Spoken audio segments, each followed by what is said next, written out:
तो friends NSTI take info में आप सभी का वेलकम, स्वागत है फ्रेंड्स। तो आज हम लोग सेट नंबर 2 की ओर चलेंगे, जो रेलवे एग्जाम में इस बार के एग्जाम में जो पूछा गया सारा क्वेश्चन, और हम लोग लाइन बाय लाइन नहीं, यहाँ पे फुल डिस्कशन के साथ पढ़ेंगे कि इससे रिलेटेड और कौन कौन से क्वेश्चन पूछे जाते हैं या क्वेश्चन आते हैं। ठीक है, तो क्वेश्चन नंबर 1 जो है पूछा गया है फ्रेंड्स, जो कि है किसी सैटेलाइट और पृथ्वी के बीच आकर्षण का गुरुत्वाकर्षण बल जो है अभिकेंद्र बल को तेजी प्रदान करता है। ठीक, तो अभिकेंद्र बल होता क्या, जैसा कि हम लोग पढ़े होंगे एक परिभाषा हाई स्कूल या कक्षा 9-10 में, कि वृत्ताकार मार्ग के केंद्र की तरफ लगने वाले बल को अभिकेंद्र बल कहते हैं। ठीक, वृत्ताकार मार्ग के केंद्र की तरफ लगने वाले बल को अभिकेंद्र बल कहते हैं। ठीक है, अब जैसा कि क्वेश्चन क्या कहता है कि यहाँ पे सैटेलाइट की बात करते हैं। सैटेलाइट जो सैटेलाइट वगैरह पृथ्वी से लॉन्च किए जाते हैं फ्रेंड्स, सबसे पहला क्वेश्चन यही से पूछता है कि वो किस मंडल में होते हैं। तो वो फ्रेंड्स होते हैं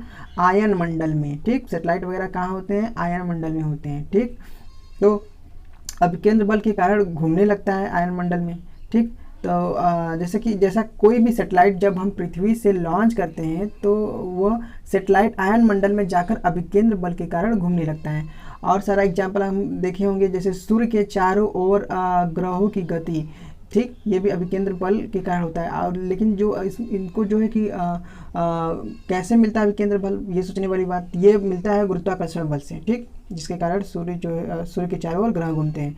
तो तीसरा एग्जाम्पल आप लोग देखे होंगे, सड़क पर घूमते वक्त झुक जाना। ठीक, जैसे हम सड़क पे अगर हम लोग साइकिल वगैरह लेके और घूमते हैं तो घूम जाते हैं, तो वहाँ पे हमें गुरुत्वाकर्षण बल कहाँ से मिलता है, अभिकेंद्र बल। तो सॉरी, अभिकेंद्र बल हमें मिलता है वहाँ पे घर्षण बल से। ठीक है, और इसी प्रकार इलेक्ट्रॉन के नाभिक के चारों ओर घूमना, तो वहाँ पे जो कि मिलता है अभिकेंद्र बल विद्युत आकर्षण बल से। ठीक, ये तीनों पॉइंट पूछे जाते हैं एग्जाम्पल के रूप में। ठीक, अब नेक्स्ट आप पॉइंट की बात कर लेते हो तो आप पढ़े होंगे अभिकेंद्र बल तब क्या होता है। तो इसकी दिशा जो है कि अभिकेंद्र बल के विपरीत होता है। ठीक, इसे अभिकेंद्र बल कहते हैं। जैसे सॉरी, अभिकेंद्र बल में क्या होता है फ्रेंड्स कि केंद्र की ओर लगता है। ठीक, जबकि अपकेंद्र बल में क्या होता है, बाहर की ओर लगता है बल। ठीक, एग्जाम्पल के रूप में अगर आप पढ़े होंगे तो कपड़ा सुखाने वाला जैसे वॉशिंग मशीन होता है। ठीक, ये अपकेंद्र बल पे काम करता है। दूध से मक्खन वगैरह जो निकालते हैं वो भी अपकेंद्र बल पे काम करता है। और कभी कभी मौत का कुआं, मोटरसाइकिल वगैरह जो होता है, यह जो है कि अपकेंद्र बल के उदाहरण है। ठीक फ्रेंड्स, क्वेश्चन का डिटेल्स लंबा हो जाए तो घबराइएगा मत दोस्तों, ये फायदे के लिए ही किया जा रहा है। ठीक है, क्वेश्चन नंबर 2 की ओर चलते हैं फ्रेंड्स। क्वेश्चन नंबर 2 क्या कहता है कि दूध वाला दूध के अम्लीकरण को रोकने के लिए ताज़े दूध में थोड़ा बेकिंग सोडा मिलाया जाता है। ठीक है, बेकिंग सोडा को हम खाने वाला सोडा भी कहते हैं। इसका फार्मूला क्या होता है फ्रेंड्स, फार्मूला होता है NaHCO3। ठीक, इससे रासायनिक नाम हम लोग जानते हैं सोडियम बाइकार्बोनेट। क्या, सोडियम बाइकार्बोनेट। ठीक, इसका रासायनिक नाम होता है। ठीक, इसका रासायनिक सूत्र क्या होता है, NaHCO3। ठीक, अब आते हैं दूसरा जो पूछता है वो है जैसे धावन सोडा। क्या बोलते हैं, धावन सोडा। धावन सोडा को क्या कहते हैं, CO3। ये भी पूछता है काफ़ी फ्रेंड्स। इस धावन सोडा होता है, इसका जो है कि प्रयोग की बात करें तो ये बेकिंग सोडा बनाने में, कास्टिक सोडा बनाने में या डिटर्जेंट वगैरह पाउडर वगैरह बनाने में इसका प्रयोग किया जाता है। और कांच के प्लांट में भी इसका प्रयोग होते हैं, मतलब कांच के बर्तनों वगैरह बनाने में भी प्रयोग होता है। ठीक, डिटर्जेंट वगैरह कास्टिक सोडा वगैरह। ठीक, तो अब नेक्स्ट क्वेश्चन की ओर देख लेते हैं। क्वेश्चन नंबर 3 क्या कहता है। क्वेश्चन नंबर 3 जो है कि कहता है पीवीसी से संबंधित है, मतलब चालक तार को पीवीसी द्वारा कोटिंग करके शॉर्ट सर्किट को रोका जाता है। ठीक फ्रेंड्स, तो चालक तार, पहले हम आपको तार और केबल में अंतर समझा दें। देखिए, ये तार और केबल में अंतर समझ लीजिए फ्रेंड्स।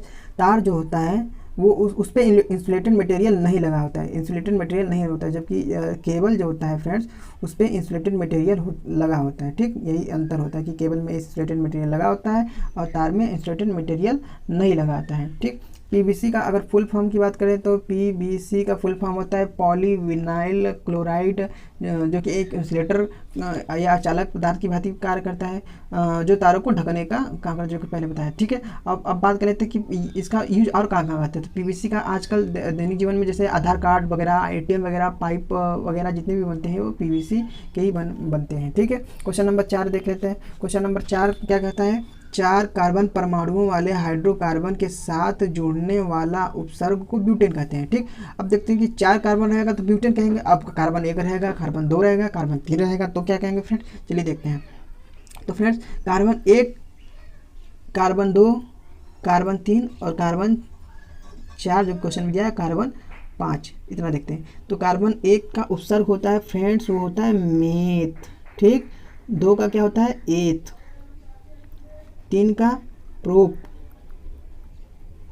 4 का ब्यूट जो कि क्वेश्चन में दिया है, पूछा गया है। अब कार्बन 5 का पूछेगा तो पेंट। ठीक, तो ये सारे उपसर्ग होते हैं। ठीक, और भी सारे होते हैं, 6 का हेक्स बोलते हैं। ठीक है, तो ये C1 का मेथ, C2 को एथ, C3 को प्रोप, C4 को ब्यूट, C5 को पेंट बोलते हैं। ठीक, क्वेश्चन नंबर 5 में क्या कहता है, ऑक्सीजन का आणविक द्रव्यमान 32 होता है, कैसे निकालें। देखिए ऑक्सीजन, ठीक, ये जो है नीचे का आधार याद रखिएगा। ठीक ठीक, तो क्या है 2 है, तो ऑक्सीजन का आणविक जो कि परमाणु द्रव्यमान कितना होता है 16 होता है, ऑक्सीजन 16। ठीक, ये नीचे नीचे क्या है 2 है, तो ऑक्सीजन के नीचे क्या है 2, तो 2 से गुणा कर दीजिए, आ जाएगा स्केलेटन के 32।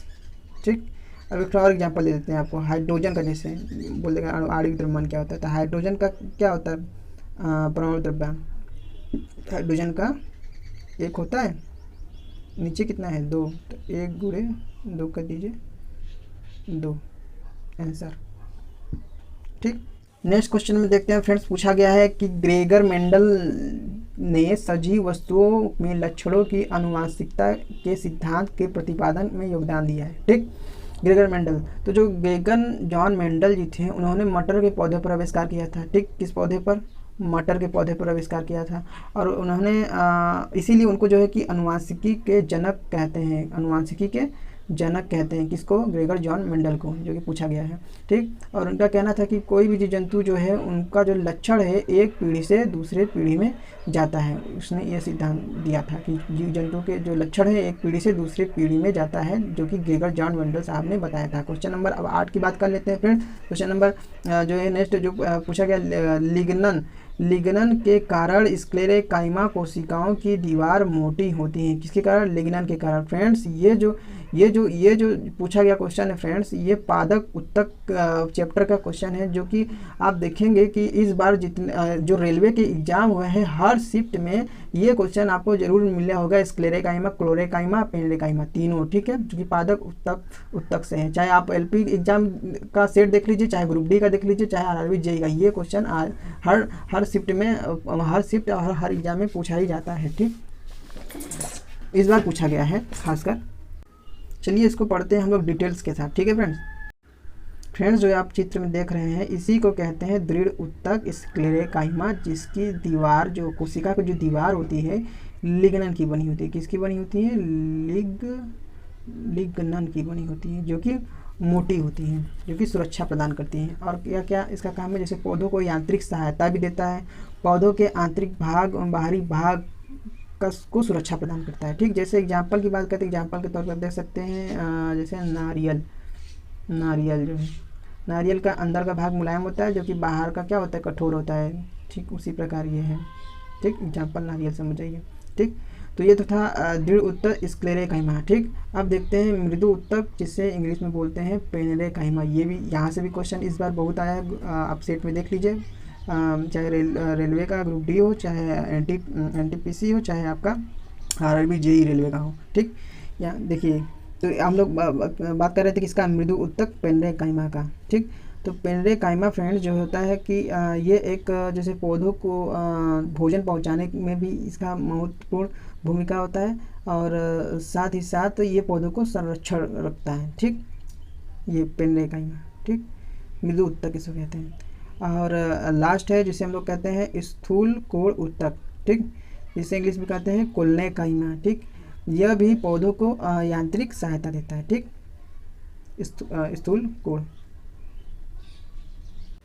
नेक्स्ट क्वेश्चन कहता है दो फोकस दूरियों वाले लेंस का उपयोग जो है कि मायोपिया और हाइड्रोपिया से पीड़ित व्यक्तियों द्वारा किया जाता है। ठीक, जैसे कि फ्रेंड्स इसके लक्षण की बात करें, जो इस रोग से ग्रसित हैं उनको जो कि ठीक दिखाई नहीं देता है, या दिखता है तो धुंधला दिखाई देता है। ठीक, या हल्का हल्का सर दर्द करता है, ये तो इसके लक्षण है मायोपिया और हाइड्रोपिया से पीड़ित व्यक्तियों के। ऐसी स्थिति में क्या करते हैं, द्विफोकसी चश्मा में नीचे का जो लेंस होता है वो उत्तल लेंस होता है। ठीक, और जो कि ऊपर का लेंस होता है वो अवतल लेंस होता है। ठीक, इसी दोनों लेंस को मिला के लेंस जो कि चश्मा का निर्माण किया जाता है, जो कि इस रोग से पीड़ित व्यक्ति को ठीक किया जा सके। ठीक है, ठीक किया जा सके। नेक्स्ट क्वेश्चन कहता है कि ऊर्जा की व्यावसायिक इकाई किलोवाट घंटा होती है। चलिए देख लेते हैं कि और कौन सा किसकी व्यावसायिक इकाई क्या क्या होती है। ठीक है, तो फ्रेंड्स इस इमेज में आप देख रहे हैं कि एक तरफ भौतिक राशि लिखा हुआ है और एक तरफ जो है कि आपका लिखा हुआ है क्या, मापन की इकाई, जो कि एग्जाम में पूछा जाता है। तो फ्रेंड्स जैसे दाब का क्या होता है, पास्कल होता है। ठीक, ध्वनि की प्रबलता डेसिमल, प्रकाश तरंग दैर्घ्य को एंगस्ट्रॉम, नौ संचालन दूरी नॉटिकल मील, ऊष्मा का कैलोरी, विद्युत विभवांतर का वोल्ट, ताप का सेल्सियस, आवृत्ति का हर्ट्ज, जल बहाव का क्यूसेक, ओजन परत की मोटाई का डाप्सन इकाई, ज्योति फ्लक्स का ल्यूमेन और चुंबकीय क्षेत्र का टेस्ला। ये सारे पूछे जाते हैं। ठीक, इसका स्क्रीनशॉट ले लीजिए और याद कर लीजिएगा। ठीक, नेक्स्ट क्वेश्चन की ओर चलते हैं फ्रेंड्स। बीज पत्र पौधों के बीज एक खाद्य भंडार के रूप में कार्य करता है। ठीक, खाद्य भंडार के रूप में कार्य करता है। नेक्स्ट क्वेश्चन, सिनेबार पारा का अयस्क है। चलिए इसको डिटेल्स में देखते हैं कौन कौन से अयस्क किसके अंतर्गत आते हैं। ठीक है, तो फ्रेंड्स इस इमेज में आप एक तरफ धातु तत्व और एक तरफ अयस्क देखा जा रहा है। ठीक, तो लोहा का पूछता है, जैसे लोहा का कौन सा अयस्क है भैया, तो लोहा का मैग्नेटाइट और हेमेटाइट। ठीक, तो हेमेटाइट और मैग्नेटाइट लोहा का है। ठीक, इसी प्रकार कापर पाराइट्स और मेलेकाइट किसका होता है, तो ये कापर का होता है। ठीक, इसी प्रकार डोलेमाइट और जिप्सम किसका होता है, कैल्शियम का होता है। ठीक, डोलेमाइट और मैग्नीशियम ये किसका होता है, मैग्नीशियम का होता है। सिनेबार किसका होता है, पारा का होता है, जो कि पूछा गया आपके क्वेश्चन में। ठीक, गेलेना किसका होता है, तो ये शीशे का होता है। ठीक, मोनोजाइट किसका होता है, तो थोरियम का होता है। ठीक, उसी तरह सोडियम का क्या होता है, चिली साल्ट पीटर। ठीक, बोरेक्स या साधारण नमक किसका है इसके धातु का, तो वो पोटेशियम का है। ठीक, रूबी सिल्वर या हार्न सिल्वर ये किसका है, चांदी का। बिस्मथ आराइट तथा काल्वेराइट ये किसका है, सोने का। ठीक, कालामाइन और जिंकाइट जिंक का। बॉक्साइट कोरंडम इम्पोर्टेंट फ्रेंड्स किसका है, एल्युमिनियम का, ये पूछा जाता है फ्रेंड्स, एल्युमिनियम का। ठीक, इसी प्रकार पिंच ब्लेड यूरेनियम का, ये भी पूछा जाता है। ठीक, और मैग्नीज का देख लीजिए कौन कौन सा है इसके, वह सिलोमिनिल और पायरोल्यूसाइड। ठीक, चलिए फ्रेंड्स हम आपको बार बार कहते हैं कि प्रीवियस ईयर फुल डिटेल्स के साथ अगर आप पढ़ लेते हैं तो क्वेश्चन नहीं छूटेगा। ठीक है, अब चलिए हम लोग को कल मिलते हैं सेट 3 के साथ और देखते हैं कि कौन कौन से क्वेश्चन पूछे जाते हैं और कौन कौन से क्वेश्चन बनते हैं। ठीक है, आज के लिए इतना ही। Thanks for watching friends.